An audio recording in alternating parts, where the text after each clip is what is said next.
Hi, I'm Chip.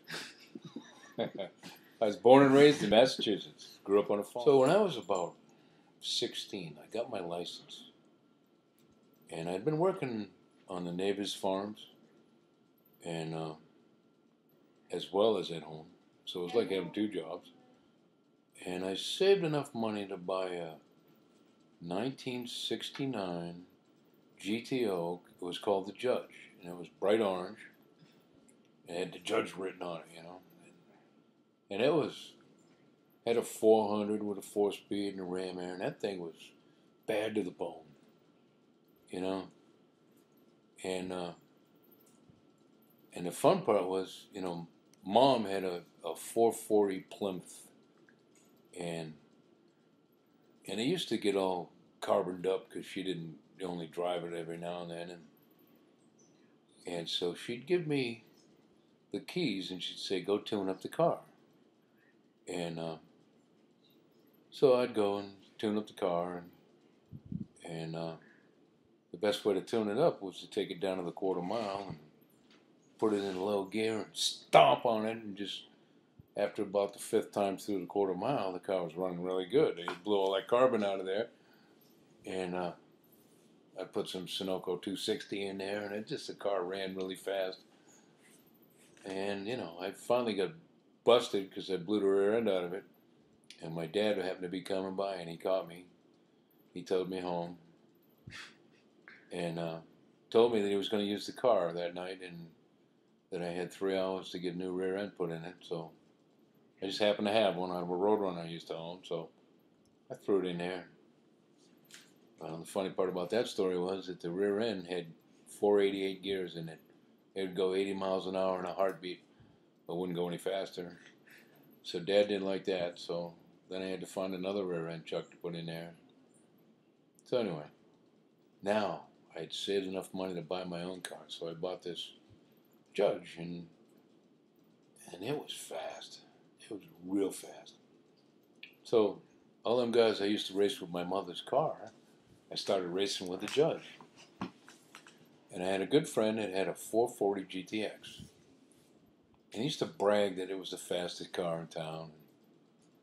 So I had just gotten this Judge, and I'd only been through the quarter mile a couple times, but he used to hook up really good. So I decided that I was just going to get down to the quarter mile and, get tuned in. So knew the car real well. And so my buddy Brad had this GTX, and he had gone to his school for a graduation practice. I don't know what it was, but so I went over and I met him, and out in front of the school happened to be a 4-lane highway, 2 running each way.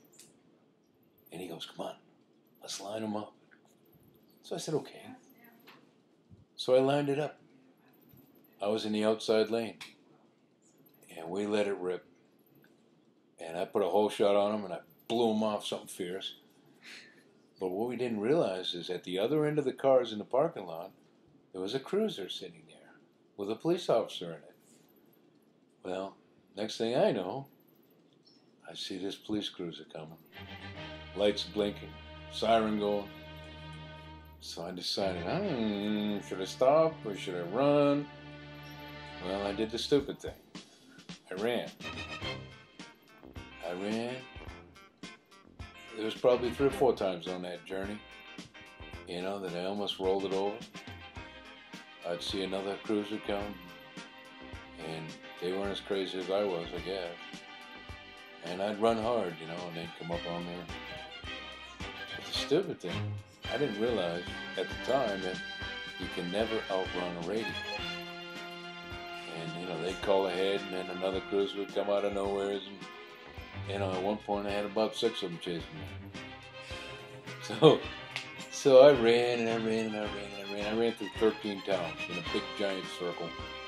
And I finally decided I was going to hide in a state forest, because I knew it pretty well. And there's all kinds of neat roads, and I knew a nice place to hide. So I pulled down this lane and shut it off.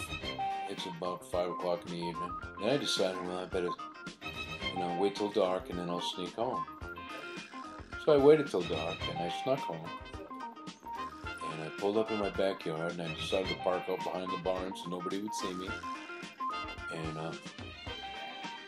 next thing I know, I'm walking toward the house, and all of a sudden I got thrown on the ground. There were police officers waiting at my house. I had the only orange GTO judge in 16 counties. And so they caught me, they arrested me, and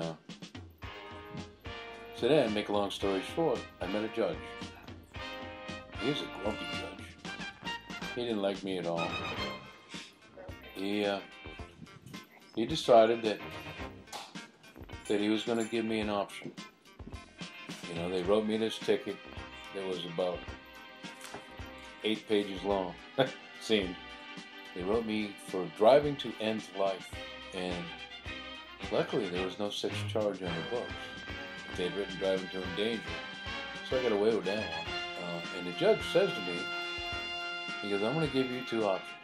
Option 1, you can go and live at Gray Bar for a while, down at the hotel. And, you know, none of my family had ever been in jail. You know, I didn't want to be the first. And I'm thinking, nah, I don't like that option. And he says the second option is you can go to Vietnam. And I said, go to Vietnam? He said, he hasn't got the authority to send me to Vietnam. I'll take that one. So I paid my fines. And it was probably 6-7 days later. The sheriff pulled up at my house. And there was I don't even know what he was, but he had to do with the military. And next thing I know, I'm getting in the car with him. They did have the authority to send me to Vietnam. So they took me down to, they took me into Boston and made me fill all this paperwork out. And they taught me how to load bombs, how to fix machine guns, all kinds of neat stuff. And next thing you know, my first orders were Vietnam.